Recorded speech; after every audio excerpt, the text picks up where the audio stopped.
Olá pessoal, eu sou a Nayara Salles e essa semana eu tô fazendo esse trabalho com a Thaís e não vou me delongar muito nessa apresentação porque ela já introduziu, né, pra gente não se perder.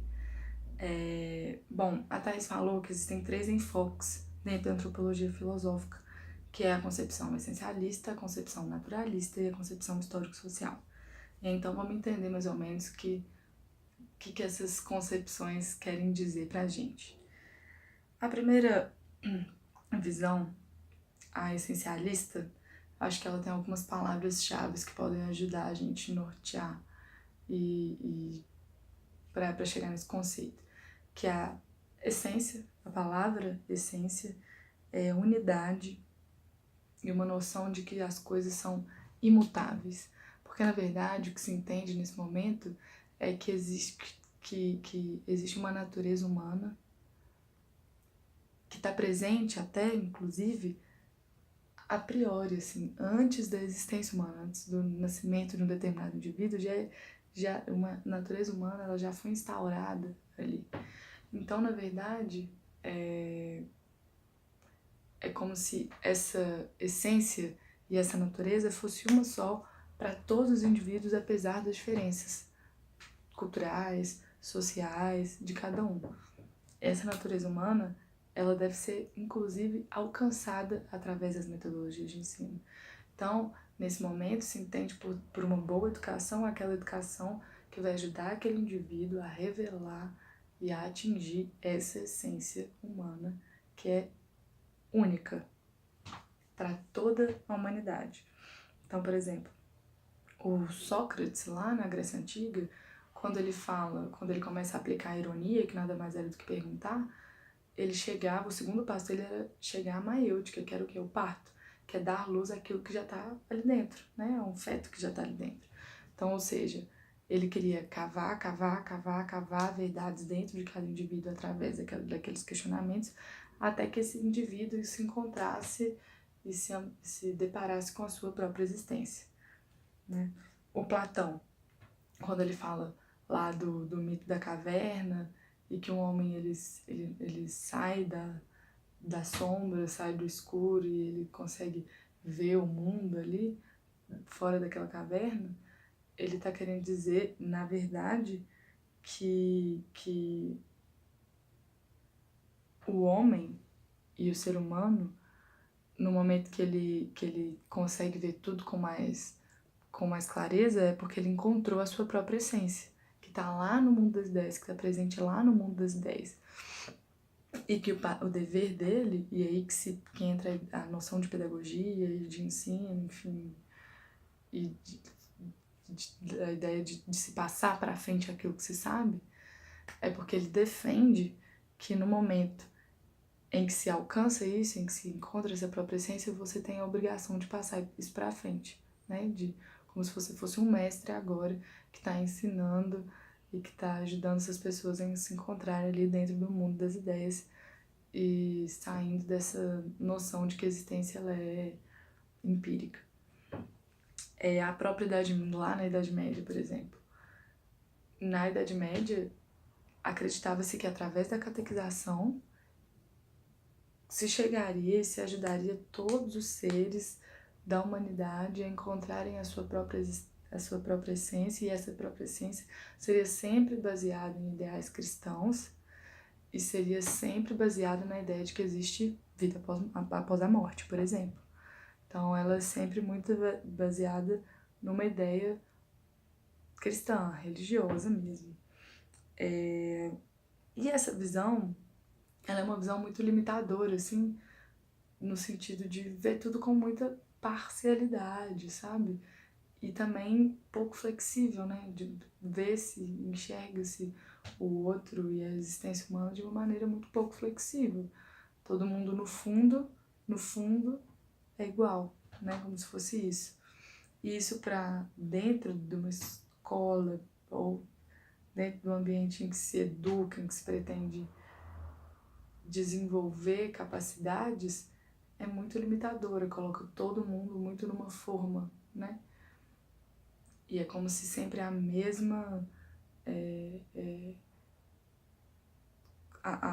o mesmo ideal quisesse ser alcançado. Então, é uma visão intelectualista da pedagogia isso. E através, lá no século XVII, quando se pensa na Revolução Científica, depois no século XVIII com o Iluminismo, que depois vai reverberar lá no século XIX com o positivismo, em que se tem, e nesses três processos, assim, se tem uma valorização exacerbada do método e da racionalidade, mas o positivismo, acima de tudo, o método científico, né, da ciência. Então, com o iluminismo, com todos esses processos acontecendo, essa visão essencialista vai caindo um pouco por terra e vai chegando, então, à concepção naturalista. E é claro também que o que eu tô falando aqui, eu tô falando de uma maneira muito linear, e existem muitas transições dentro, né, desses, sei lá, na transição do século XVI para o século XVII, ainda, claro que essas visões ainda, essas concepções ainda confluem e convivem entre si, mas eu tô falando de uma maneira mais ou menos linear pra gente poder entender, assim. Então, dentro dessa concepção naturalista, tem-se a ideia de que o corpo ele é praticamente uma máquina, de que ele está completamente submetido aos fenômenos naturais. Então, é como se toda a natureza controlasse o nosso corpo. Então, instaura-se aí uma visão naturalista. O Descartes, por exemplo, ele fala em dualismo psicofísico, em que o homem ele tem um corpo espiritual e ele tem um corpo e ele tem a sua natureza material, né, que é o corpo mesmo físico. E que esse corpo físico ele está completamente submetido a tudo que rege a natureza, inclusive Deus, né, que poderia ser o criador da natureza, de acordo com o que ele está falando. E aí, dentro dessa visão mecanicista que mecaniza mesmo o corpo, a gente pode pensar aí nas metodologias de ensino de novo e na educação, ou seja, será que realmente o papel do educador e da educadora é usar sempre das mesmas metodologias de ensino para que uma criança ou para que um jovem, um adolescente aprenda aquele conteúdo, né? Porque as nossas escolas ainda têm ementas muito compartimentadas, e que acabam, sim, de certa forma, enaltecendo esse tipo de teoria, né? A gente mesmo está dentro de uma academia, que é agora o que é incrível, que fomenta a discussão e o diálogo e tudo mais, mas essa visão positivista que existe dentro da academia, ela acaba diminuindo e negando empirismos, né?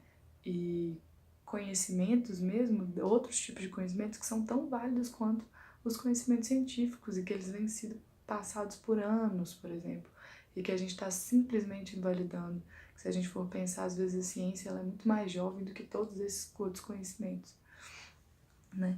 E isso eu acho que é muito grave dentro de uma escola, a gente levar e seguir isso à risca. Esse capítulo acaba falando também sobre a psicologia comportamental, que nada mais é do que você programar determinados comportamentos, sempre usando a mesma metodologia. Isso dentro de uma escola também é muito preocupante, porque não se estimula o desenvolvimento de diferentes inteligências, não se estimula o desenvolvimento de diferentes identidades dentro de um mesmo coletivo. Através de um trabalho tecnicista e mecânico, a gente não influencia o pensamento crítico, assim, digamos. E isso sim é muito, muito preocupante. O professor, nesse caso, será que ele vai virar um instrutor? Até há esse questionamento aqui no texto. Será que ele vai virar um professor instrutor só? Ou será que ele realmente vai fomentar o raciocínio, o pensamento crítico e não o raciocínio, que eu digo porque essa visão naturalista, ela busca muito a razão mesmo, mas é a visão, um pensamento crítico mais humanista, sabe? Bom, essa é uma das concepções. A outra concepção é a concepção histórico-social, que nasceu lá com o romantismo alemão, inclusive na época do romantismo alemão, e o próprio nome diz, nesse momento tem-se uma valorização muito mais do sentimento, uma primazia do sentimento em relação à razão. E quem até discute muito sobre isso é o Rousseau, que também, ironicamente, foi um dos precursores da Ilustração, que foi muito importante. E ele realmente revolucionou a educação, que é a revolução até conhecida como copernicana, quando ele desloca o centro, a importância, ele tira a importância, não é que ele tira a importância, mas ele desloca um olhar que estava totalmente sob o mestre, e agora ele coloca no discípulo, no aprendiz, né, em quem está ali bebendo daqueles conteúdos. Ele acaba também, essa visão histórico-social acaba também passando por Hegel, que pregou a filosofia do devir, que vê o ser humano como sujeito histórico, como sujeito social, e vê esse ser humano também como algo que está sempre em movimento, que está sempre mutando, né? E acaba também passando por Marx, que o Marx diz que o mundo material ele é anterior ao mundo espiritual, que então para se entender o que se passa, o que se passa dentro do ser humano e para se entender um pouco das contradições humanas, deve-se analisar tudo aquilo que o ser humano produz, justamente pelo mundo material ser anterior ao mundo espiritual. Então Marx traz essa ideia de concretude, assim, ele não entra em abstrações para se definir o homem, muito pelo contrário, ele vê o homem como algo muito concreto. E também entende o homem como um sujeito, como eu disse, histórico-social, que ele é completamente, ele vai se modificar dentro do contexto histórico, social, econômico em que ele está inserido, né? Então eu acho que 3 palavras que vão definir bem essa concepção é a ideia do processo, de que nada é estático, a ideia de que a contradição ela vai estar presente no desenvolvimento humano e de que o presente ele não é justamente só uma justaposição de fatos. O ser humano ele é contraditório, ele que constrói a história, então a história vai estar cheia de contradições e o presente também, e que justamente a discussão, o diálogo e fomentar isso faz parte do desenvolvimento, e a ideia do caráter social e de que o ser humano ele vai estar sempre sendo permeado mesmo pelas relações sociais, assim.